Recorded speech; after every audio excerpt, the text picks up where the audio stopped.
for everybody? All right, so I'd like to remind you that if you have a mobile device, that you could turn off your Wi-Fi capabilities so we don't overburden our router here.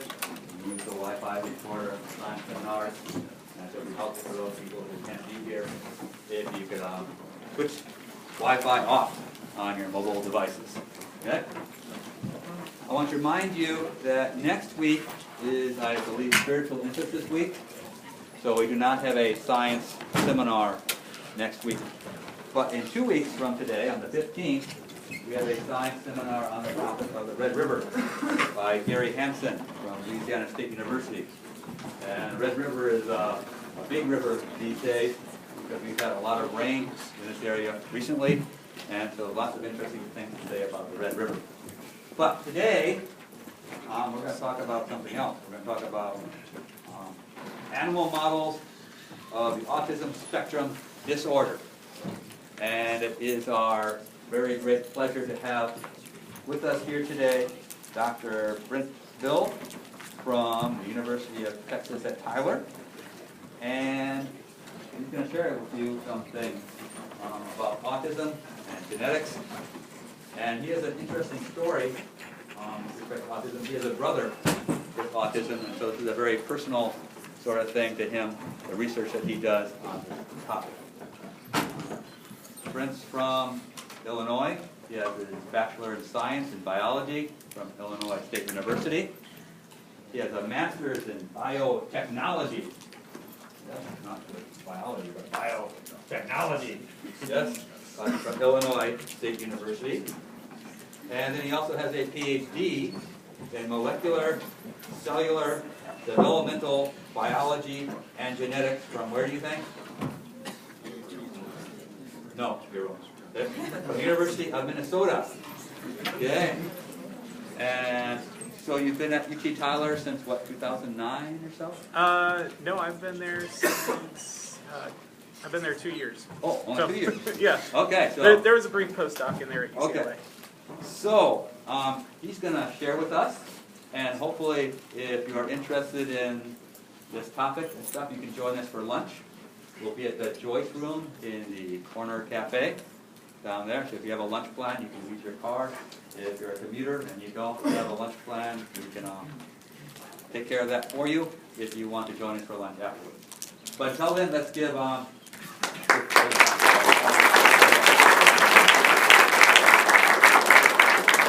Thank you very much. So today I'm going to be telling you a story that I've been working on for a while. So I like to usually start by telling you that science isn't something you do by yourself. You usually do it in fairly large teams. So one of the things that after I finished my PhD at Minnesota, I actually went to UCLA for 6 years. And I did a postdoctoral research fellowship. So that's where you just go and you get to do research for 6 years straight. And that is your only responsibility.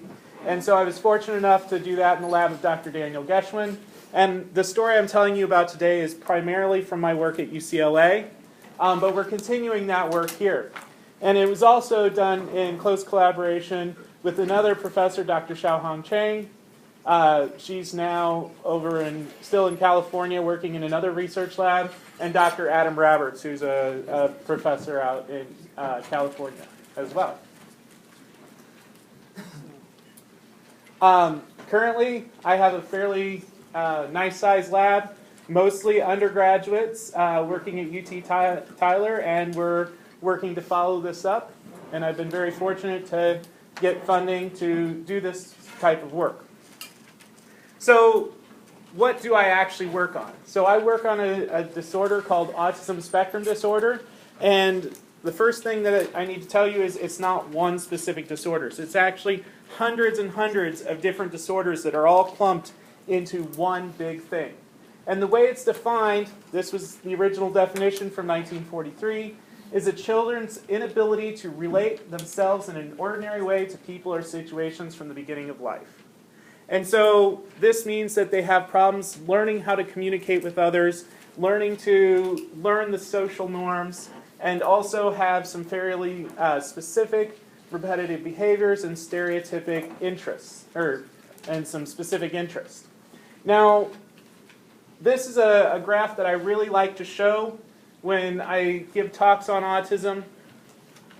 It's not really important what these scores mean for you guys at this point, but basically this is just a way of diagnosing autism, and there's scores that you can actually score children on their ability to socialize with other people, how they communicate with others in a social manner, and you can score their mannerisms. And the higher these scores go, the more different from neurotypical these people are. And so what you'll notice is that we have down here in the blue circles, we have normal people that have just gone in and gotten this test. And you'll see that just normal behavior, neurotypical people, we are actually spread along a fairly big spectrum. You probably know this because none of you act the same as your friends, right? You're very different than the person that you maybe live with in the apartment. And each one has different behaviors. The same thing is true of people with autism. They have a very big spectrum. And what you'll notice is that spectrum actually goes from one end of normal or neurotypical behavior out to atypical behavior. Autism has actually gotten a lot of press. It's becoming one of the most talked about neurodevelopmental disorders, mainly through the use of movies and television. There is a large population of autistic individuals that have led to this. Originally, the big movie that kind of introduced autism to the world was Rain Man. That's Tom Cruise and Dustin Hoffman, probably way before you guys' time. If you have a chance to go back and watch it, it's not so bad. But there's also newer shows. Sesame Street now has an autistic character. Parenthood, which is a show on NBC, had an autistic character right here, Max Braverman. And Claire Danes did a biopic that talks about Temple Grandin. So as part of this large spectrum, you can actually have people that are completely functional and actually the tops of their field. Temple Grandin is one of these people. She has high-functioning autism, and she's a professor in Colorado in animal science, considered one of the top animal science people in the country for her specific field. But this spectrum goes from people that are fully functional, like Temple Grandin, to fairly severe with very intense intellectual delays. And so when you look at the entire spectrum, about 37% of males and 46% of females with autism actually have intellectual delays. So they have IQs less than 70. So they're not going to be keeping up with other students in school. But you'll notice that that means that the other 2/3 or half of the children are actually keeping up with everyone in school and are going to be normal IQ, or at least close to normal IQ. There's a very small percentage that are going to be like the character represented in Rain Man, and in some people think that Temple Grandin maybe falls into this, that are what's called savants. So these are people that have a really, really, really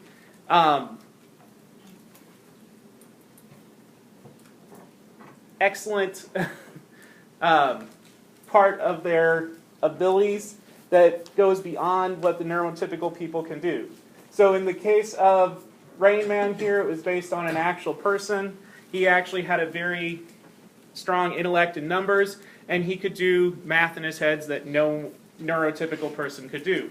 Temple Grandin, she has the ability to see different environments, very different than we can. And so when she's designing livestock facilities, she actually can see things that would actually startle the animals and so it's led to a complete redesign in how animal facilities have been designed. So they have this very strong aptitude in one area, but they still have these very strong deficits in social communication, and they have their very stereotypic behaviors.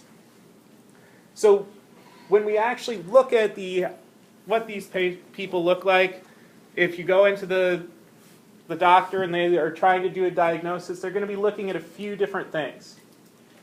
The first thing, and this starts out right around when you're 2 years old. So if I was to say, oh my gosh, look at that.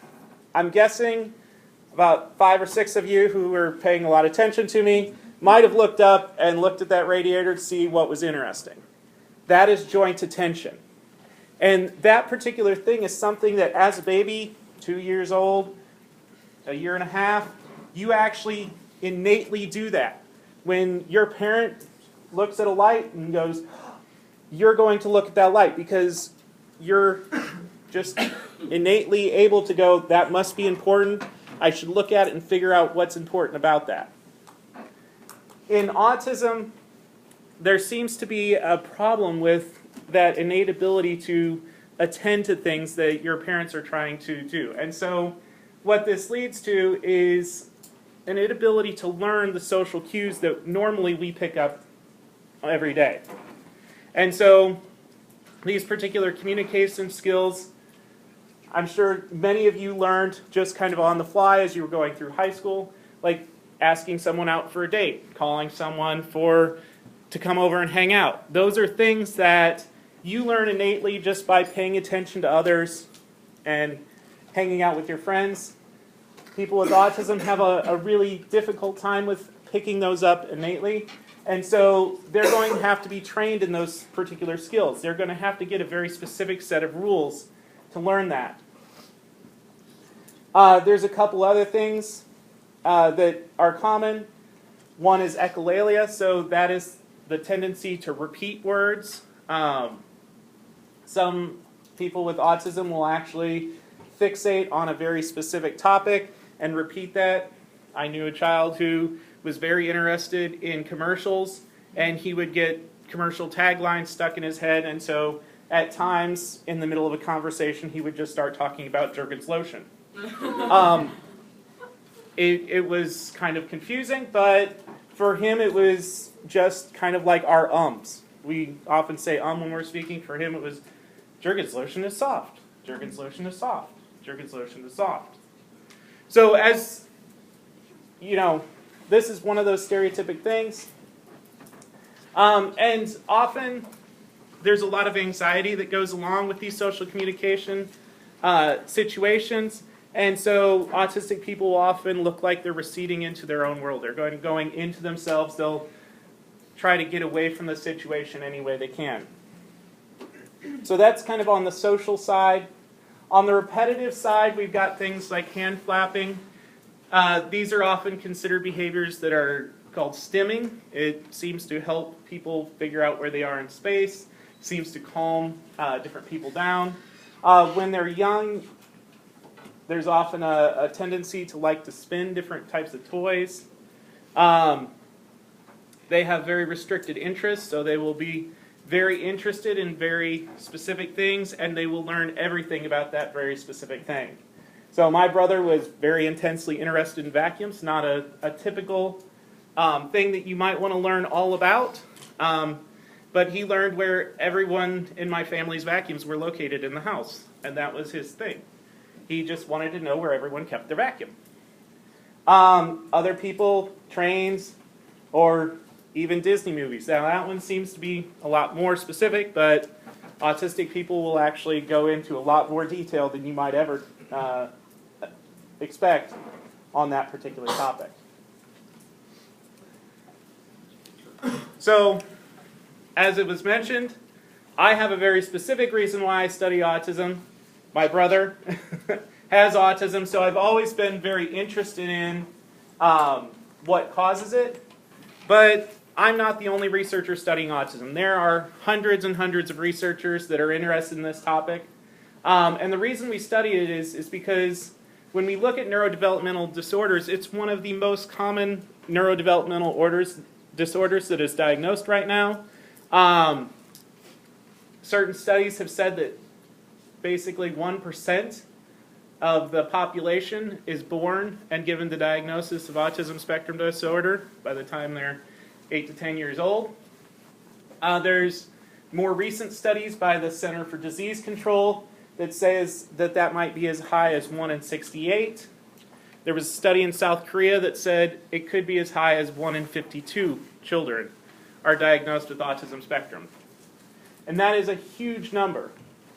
And one of the things that's really stood out to people over the years is that number keeps decreasing. So 1% to 1 in 68. Back in the 1980s, when I was young, it was 3 in 10,000. And so there's been a big suggestion that maybe autism is becoming more prevalent. In the studies that have looked at the prevalence of autism, it does not appear that that is the case, that it's becoming more prevalent. It appears that our diagnosis is changing. So originally, when you were looking back at this chart here, we would have only been diagnosing a few people out here that had as autism. Nowadays, we have this huge spectrum that we include. And so that takes up about 90% of that increase that we see, 90 to 95%. There is a small increase that can't be explained by the change in diagnosis, but we're still kind of working on that, and we don't have a very good idea if that's really a actual increase in the prevalence or if it's something that's a factor of us changing how we're diagnosing autism. Now, when it comes down to being at the doctor, a lot of times parents are going to be going in, they have a child with autism, and the first thing they're going to ask the doctor is, if I have another child will that child have autism? And so another reason that we want to study is to try to give parents that idea of, if you have one child with autism, what is your chance of having another child with autism? And this plays a big role in family planning as they decide maybe they'll adopt next time, maybe they're not going to have any more kids. So we are trying to get at the causes and understand exactly what is underlying autism so that we can get to a point where we can give people better family planning advice. And one of the really interesting things recently is that as we get a better idea of what's going on in autism, we're starting to be able to develop targeted pharmaceuticals that don't cure autism, but will improve their outcomes. So it will help them communicate better or help them avoid aggressive outbursts. So there's currently 2 drugs that are approved for autism. Both of them are specific for the aggressive parts of autism, trying to decrease agitation and decrease aggressive outputs. But there are some new drugs in clinical trials that are targeting more of the core components of social ability, specifically in Fragile X patients.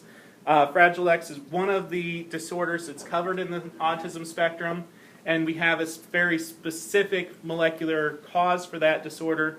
And so we're developing targeted pharmaceuticals that can target that particular disorder and hopefully help those people out. So I've been talking about the cause of autism.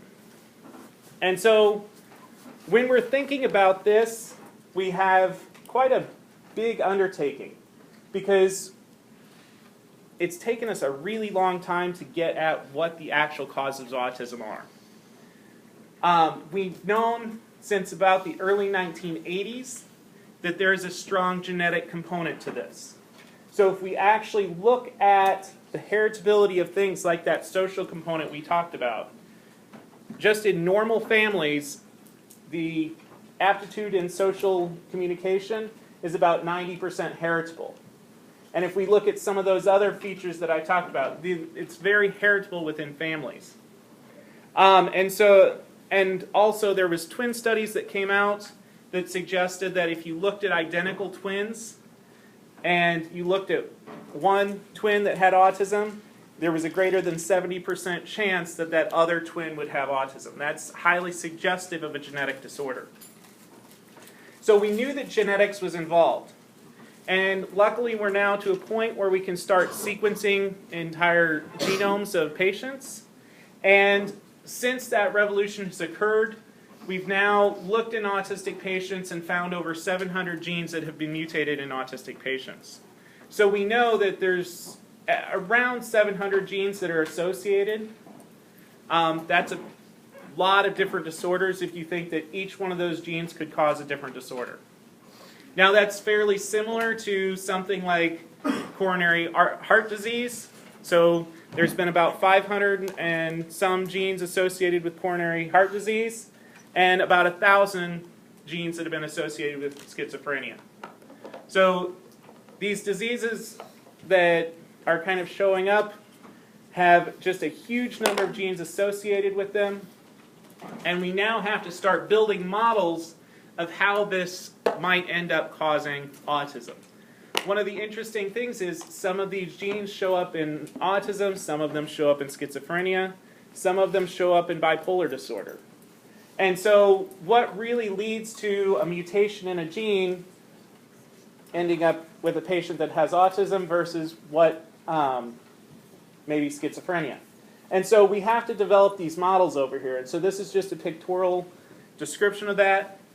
What we think is that these genes that are mutated in patients are actually occurring much more in a model like this, where we have one rare mutation that has a very large effect and could push you into having autism, but there's other components like environmental components, other genes that may be involved, or even things like changing the gene regulation of other of genes within the genome that could alter the outcome. And so if you have a certain number of mutations or a certain number of environmental effects, you could end up having this teeter-totter model where over here, if it's nice and flat, you're going to be fairly neurotypical, but as you add up the number of mutations, you could slowly drop this teeter-totter down. And if we think of this line as being the diagnosis line for autism, at some point, that teeter-totter is going to hit the floor, and so that person is going to end up with autism. So we're thinking that it's a fairly complex thing. As far as environmental factors, there's only been a few environmental factors that we've actually been able to link to increased risk of autism. And these include things like pesticides and actually a very specific type of air pollution. But these have very, very minor effects compared to the genetics effects that we've seen in the past. One of the top questions I get, and probably because there's been a lot of media attention to this, is do vaccines cause autism? And this was definitely a very popular thing in the news media, but I can tell you vaccines do not cause autism. And the reason we know this is because this was originally based on a correlation. And this correlation was actually produced out of an original publication by a doctor. He looked at 12 patients and said, these patients have gastrointestinal issues and they have autism and they got the vaccine, so the vaccine must cause autism. The problem is he was greatly overstating his results from 12 patients. 12 patients is not enough to make a very good statistical argument. He definitely overstated that, but it got picked up by the media. He also left off the fact that he worked for the rival vaccine company. So he had actually tried to link the vaccine to another disorder before autism. That one didn't stick, so he tried autism and the press picked up on it and they went viral. Sorry for the pun there. Anyway, so he made some erroneous conclusions. He had a very devious competing vaccine company approach, trying to get his vaccine to be sold over the other one. Since then, we've tried to repeat that result many, many times. We cannot repeat those results. And we've actually looked at hundreds of thousands of children for the association between vaccines and ASD. We've spent millions and millions of dollars. And we have not been able to find any link between vaccines and autism spectrum disorder. And this is to the point where countries have even gotten rid of that vaccine from their vaccine schedule, and autism prevalence has still gone up. So I really can strongly state vaccines do not cause autism. It's been hanging out because parents like Jenny McCarthy, whose child may or may not have autism, depending on when you actually listen to Jenny McCarthy, she felt that the autistic traits of her child actually started around the time that he got his vaccinations, and she was very vocal, and so that pushed the news media to even cover it more. But Jenny McCarthy doesn't understand correlation does not equal causation. That's one thing that, as scientists and engineers, please understand that going forward, correlation does not equal causation. So, point, vaccines do not cause autism. They do not appear to be one of the environmental factors. All right, so I mentioned that we currently have over 700 genes. It's actually, in fact, 791 genes that have been implicated in autism. We find those genes located on every single chromosome in the genome. They're not located in one spot. They're pretty much all over. And we actually have an estimated number in people that have done some mathematical modeling that says we may see as high as 1,000 genes involved in autism. Given that another neurodevelopmental disorder, schizophrenia, also has 1,000, that doesn't seem to be too far-fetched. Now that we have all these genes, though, we have an interesting dilemma. So we know that we have 791 genes here. We know that we can easily characterize a large number of phenotypes or physical outlayings of autism. So things like brain size or seizures, anxiety, intellectual delay, coordination issues, language delay. So we know these phenotypes are there. But what we don't know is how these genes actually connect to all these different phenotypes. And so what I'm really interested in is understanding this intermediate range. So because of the fact that it's a disorder involved in social cognition, it's involved in language, it's involved in these behaviors, we often target that to the brain, but where in the brain? What type of structures in the brain actually cause that? And if you actually divide the brain up at its most simple level, we get down to the neurons as being one of the most important parts of the brain. So if we actually look at the single neurons, how are those changing in autistic patients? Now, it's hard to look at those neurons in people, specifically autistic individuals. They do not appreciate if you take their brains and section them up and look to see what kind of neurological differences they have, mainly because you can't take someone's brain and dissect it up while they're still alive. Luckily, we have animal models. And animal models allow us to get at that very specific thing, looking at the neurons as they're growing. Now, mice, we have the same problem as we have in humans. When you want to look at the brain, you have to take the brain out, and that mouse no longer is living. And that's not very optimal.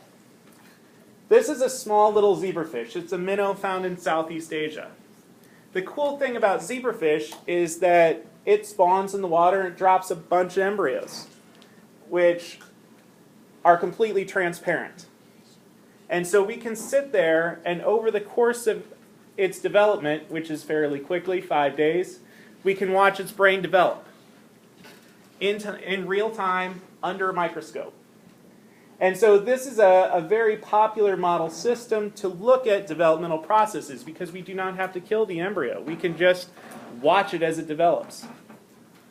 The other nice thing about zebrafish is they're what we call highly genetically malleable. So if you want to actually change a genome to match a human genome, you need to use certain tools to do that. And the tools that we use in zebrafish, one is called morpholinos. That gives us a transient, so a short-term reduction in the gene that we're interested, or in the protein that we're interested in. Or we can use different technologies, CRISPRs or TALENs, to actually remove that gene from the fish completely. And these technologies are fairly doable. Morpholinos, I can order up a morpholino from a company and it'll arrive in 2 weeks, and I can knock down a gene that week. So in 3 weeks I can do an experiment where I remove a gene from a fish. CRISPRs and TALENs take a little longer.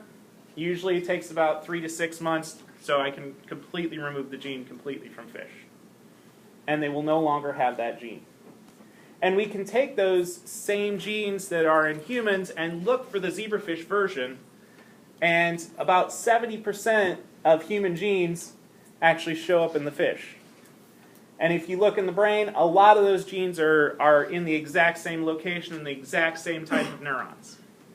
So when we look at how the brains compare between zebrafish and humans, there's actually quite a bit of comparison at the lower level. So in the brainstem, the cerebellum, the midbrain, the big difference is we have a much more highly developed cortex than the fish. So that's the only big difference between the fish. There's also been studies that have been done specifically with some genes that were associated with autism, a very specific type of autism that affects chromosome 16. And they were looking for one specific phenotype out of that. They knocked down about 50 different genes over the course of this experiment, and they were able to see a change in brain size from one of them. And so that allowed us to actually go back and connect one specific gene here to one specific phenotype. So we can do that in zebrafish. Now I mentioned these animals are transparent, and I wanted to give you an idea of exactly how powerful this is. So over here on this side of the screen, we've got a 2-cell old zebrafish. And I'm going to let the movie play, and you're going to be able to watch the entire first day of development. You're going to see cells divide, and then the cells are going to start to migrate, and pretty soon you're going to see eye form right there. There's its tail. So that's 24 hours, and we're already to a point where we have an eye. Believe it or not, there's a fairly quickly developing brain right there. And we can see a lot of the organs that we would normally see developing during that first 24 hours. This is a 1-day-old fish. I've just circled the brain here in red. So you can see under the microscope, we can easily see the structure of the brain. So if we want to watch how that's developing, we can do that. Cool thing is, we can also take fluorescent molecules, so molecules that glow different colors, and we can put it into specific cell types. So if we wanted to look at just one type of neuron, we could put it in that type of neuron, and we get a glowing color in that specific neuron, so we can look at specific types of neurons as well. Now, because these guys are also fairly small, the embryo is only about 2 millimeters, we can also do a lot of fun tests that involve drugs. So once we have a phenotype that we're interested in, say it's a behavioral phenotype that we see in the fish due to a genetic mutation, we can then go through and try a bunch of different drugs. This is just a 96-well plate. In each plate, there's one little baby fish, and you can see the size of a penny for scale. You can see that we can try a bunch of different drugs, and we can quickly look at whether those drugs are fixing the phenotype or changing the behaviors of the zebrafish. And so this is a powerful system not only to look at the genetics of a system, how it develops, but also to develop treatments or potential treatments as we move forward. So what I wanted to do was give you an example of how we've been doing this. This is work that I did at UCLA, as I mentioned. We started with a gene that's called CNT-NAP2. And the reason we started with this particular gene is because we know a lot about it. So we know that there's a very specific population of autistic patients that have a mutation in CNT-NAP2, and we have a very well-characterized phenotype for those. So we've looked at them, we've post-mortem, we've sectioned brains, and we've been able to look at their brain that way. They've gone into MRI scanners, so we know based on the structure of the brain when they're still living. They've done functional tests in those MRI scanners so that we can look at how their brain is actually processing. We also have a mouse knockout of this particular gene, and that mouse knockout has been characterized and shown to be very similar to the human. And what I'll be telling you about today is we went ahead and made the fish knockout, or knockdown, as well. Actually, we made both now. And we demonstrated that you can utilize the zebrafish to look at these particular phenotypes, because we see the same phenotype from fish all the way to mice. And based on the phenotypes in humans, we'd expect that phenotype to hold true. Now, when we looked in fish, we went ahead and we had to first identify the genes, and I'll tell you about how we identified those genes. I'll tell you what the fish actually looked like at the neurologic level, and then I'll tell you about a behavior and how we were able to mitigate that behavior. And then I'll tell you where we're hoping to go with this. So, CNT-NAP2 is a fairly big gene. What you're seeing here is the exons and introns of that gene. It's got about 24 exons. And each one of those little wire things going there are all the introns. There's a couple different start sites for this gene. You can have a really long form, or you can have a shorter beta isoform. And down below, this is just a picture of the protein. Each one of these is a very specific protein domain that gives that protein a very specific function. And so what we know from these protein domains is that this is a transmembrane protein, so it goes through the membrane, and all of these little domains out here, those are for attaching to other cells. So it's a cell adhesion molecule. It attaches to other cells. As I mentioned, this is fairly well established in autism. Each one of these little puzzle pieces is an association with autism. So we have a specific set of patients that were characterized with this cortical dysplasia and epilepsy syndrome. And 2/3 of those patients had autism. They all had a mutation right here in the gene, right toward the end. We've also looked at other patients, and we found mutations spread out all along the gene. So we're fairly convinced that this gene is involved in autism. As I mentioned, it's a cell adhesion molecule. And if you look at our traditional neuron here, sorry, I drew it with a little face just so it's fun. But back here, we have the axon coming down from the neuron. This is the output for that neuron. You can kind of think of it as a wire, I guess, that's coming away from here. So these little processes up here, the dendrites, that's where it would receive the signal, comes to the cell body, it processes that signal, and then sends it down the wire to go to the next neuron.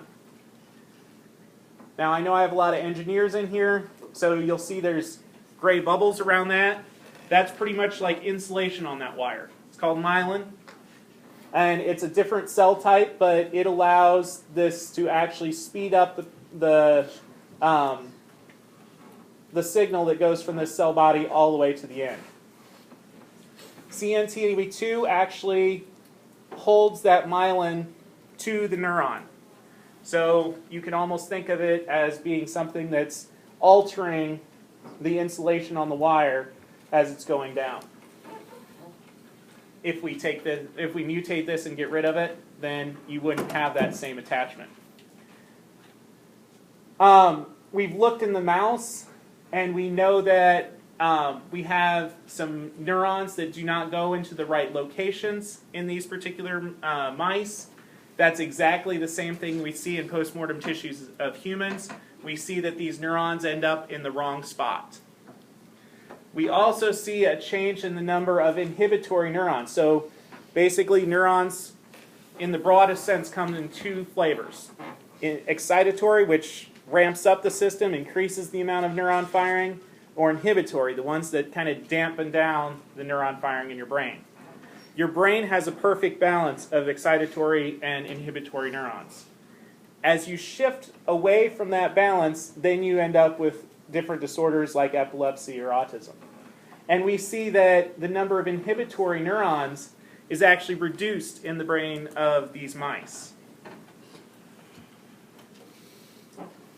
All right, so we now wanted to go into zebrafish and see if we could find CNTB2 in zebrafish. As I mentioned, about 70% of human genes are found in the zebrafish. What I didn't mention was about 300 million years ago, zebrafish went through a partial genome duplication. So a lot of those genes we actually find in multiple copies. And so in the humans, we know that CNTB2 is on chromosome 7.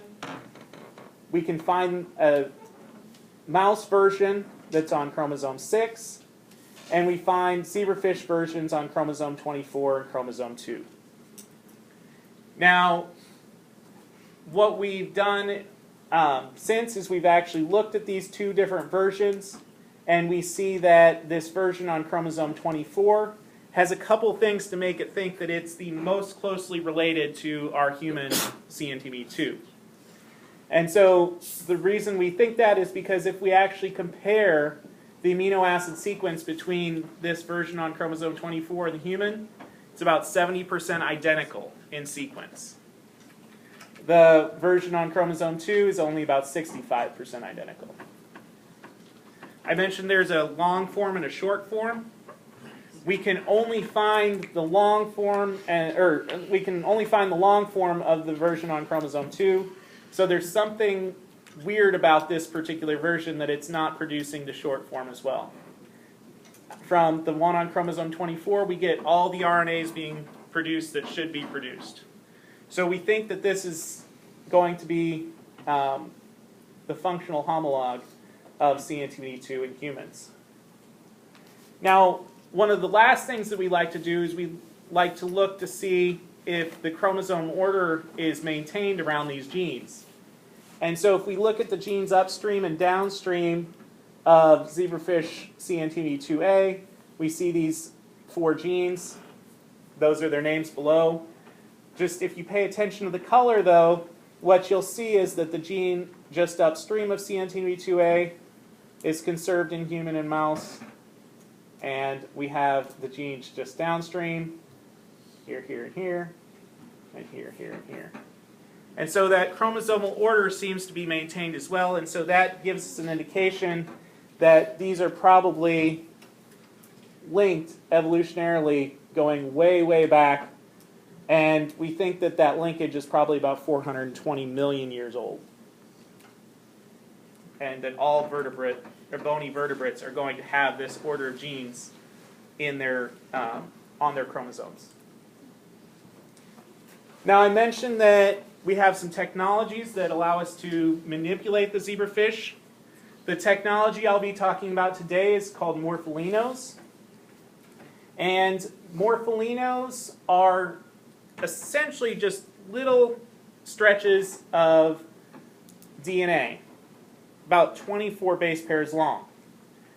But what we've done to make these a morpholino instead of just a small piece of DNA is that we've changed the backbone. And so you might know that in DNA we have a deoxyribose sugar, and then that's attached with a phosphate backbone together to make this deoxyribose phosphate backbone. We have our bases that come off the side. Now in morpholino groups, that phosphate group has been changed into a morpholine group. You'll see that there's another nitrogen and a couple carbons there. doesn't seem like a big change until you think about what the consequences are. So, DNA has a negatively charged backbone. That means that it's not going to be very mobile in the cell. Can't get through membranes that are highly hydrophobic. Morpholino groups, or morpholinos, have a backbone that's completely neutral. So it can dissolve all throughout the organism. It's not bound by membranes. We have enzymes in our body that are designed to break up those particular DNA molecules. Morpholino groups, those enzymes can no longer recognize that backbone, and so they can't break them up. And so they're nuclease resistant. They'll basically hang around until we dilute them out. And this change also increases its ability to bind to complementary strands of RNA. And that is very specific, or very important to this, because what we can do is we can specifically target different parts of an mRNA that are important for its processing. So if you think about the central dogma, which I hope many of you biology majors have learned, you know that DNA is transcribed into RNA, and then RNA is translated into proteins. What we can do with these morpholinos is we can design our stretch of DNA to be complementary, or a morpholino to be complementary to the ATG start of a gene. And when we do that, it binds in there at a very high binding affinity, and the ribosome can't come together to make protein. So we basically block the ability of the ribosome to make protein for this specific gene and this specific gene only. We can also target places in the mRNA that are very important for splicing out the introns. And when you leave those introns in there, it also leads to protein dysfunction, and so you end up not making any of the protein. Net result, no protein ever for that particular gene, or at least for the first 5 days until we've diluted that to a point where there's plenty of extra protein around and they can overcome the morpholino-bound versions. Now, the movie that was going on up here is actually a real-time movie. And those are the zebrafish embryos. And if you look right here, that's the actual cell that's going to divide to make the fish. And we quickly inject those morpholinos into the embryo. Once that chemical is in the embryo, it can go and it can block and eliminate any protein from forming. Once we've done that, we can actually start looking for how we've changed the fish. And so the first thing I'll show you is we can actually stain the fish brain. These are 1-day-old fish. And we've used a probe to look for specific gene locations. Along the top is our controls. This is something we injected to the embryos that does not bind to our gene of interest. Along the bottom, it's these morpholinos that bind to our specific gene of interest. And we first looked at a gene for differentiated neurons. And we see that when we get rid of that gene, we have a lot less differentiated neurons. So the brain is not developmentally as old in this particular embryo as in this one. And you can see that it's fairly reproducible. 56 out of 59 embryos showed this reduction. So highly reproducible phenotype. This marker here is looking at glial cells in the fish. Glial cells are the second type of cell in the brain. They're usually the ones that are the support cells for the neurons. They do a lot of removing of waste and then also feeding the neurons. They're also a good indication when things are not going right in the brain. And we see that there's a large number of GFP positive cells here. So we're seeing a big increase in glial cells, so something's not going right. And this is just a second marker for neurons.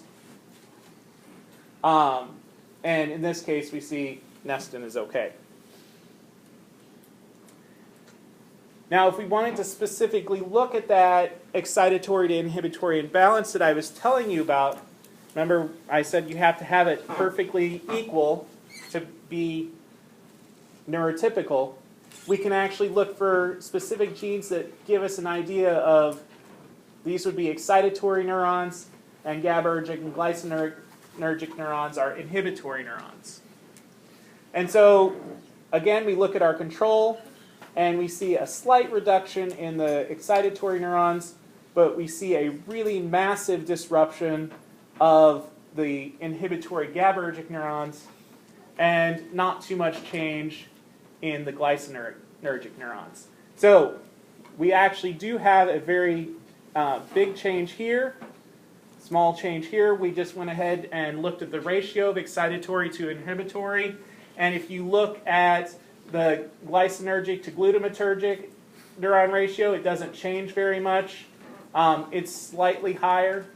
But when we look at the GABAergic to glutamatergic ratio, you see that it drops significantly from what it should be. So these fish are not going to have a good excitatory to inhibitory balance. Now, over time, the brain will try to compensate for that because it wants to be at excitatory inhibitory balance.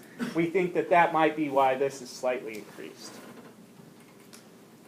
So because we saw the reduction in GABAergic neurons specifically, we went ahead and used other markers that allowed us to count neurons in the zebrafish. So this is a picture of their spinal cord. And we can show significant reductions quantitatively of the inhibitory neurons. So that's very interesting. But if you have a change in neuron number, you might also hypothesize that you'd have a change in behavior. And so to look at that, we actually went to a touch response. So in zebrafish, there's a very specific startle reflex. I often equate it to if you go into the doctor and he hits you on the knee, your knee kicks, or your leg kicks. That zebrafish have that same type of reflex. In this case, we take a little electrode and we can shock the side of the zebrafish, and they will try to escape that shock by going the other way. You might do the same thing. Shock, okay.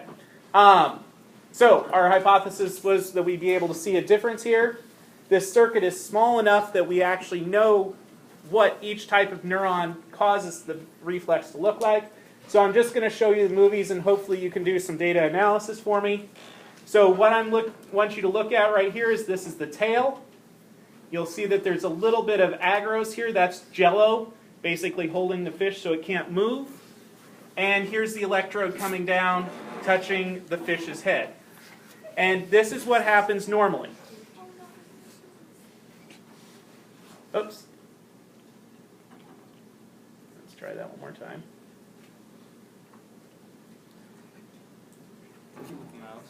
Yeah, let me try the mouse.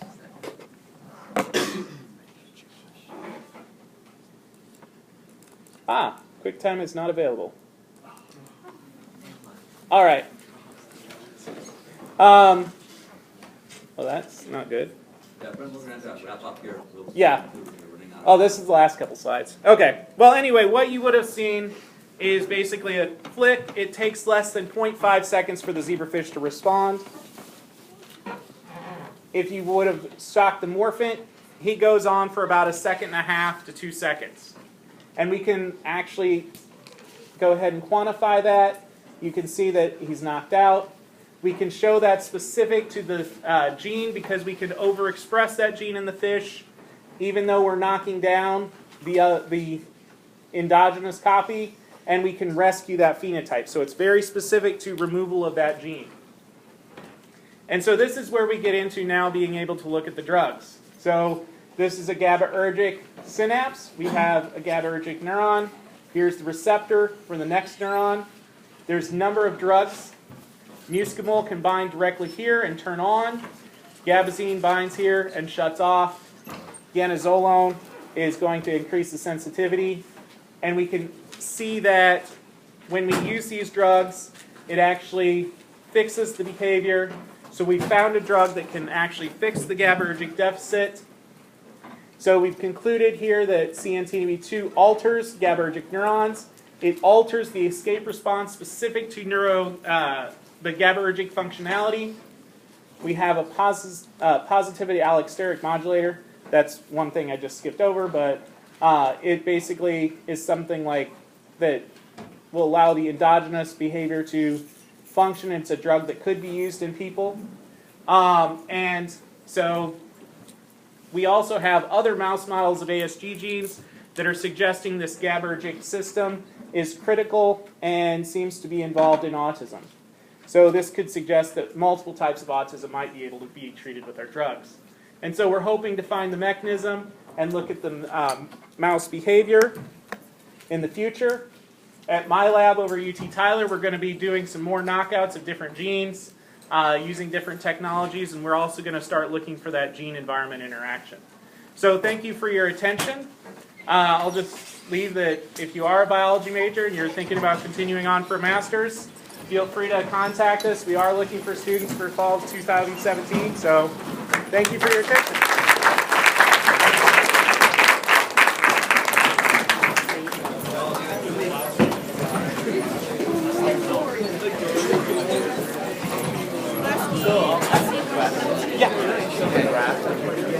Yes. So just leave them here? Yes. Neurotypical and autism. So thank you for your time. Within that intersection, how do you determine which ones, like even the same symptoms, which ones fall into ASD and So that was actually from a paper that was looking at a new diagnostic tool. And so they had older diagnostic tools. This was a newer version, and they were showing that there was that overlap, so it wasn't as good of a tool. They actually changed some of the diagnostic points, and that became a lot less. One of the main things, though, that really differentiates those is the ability to function in society.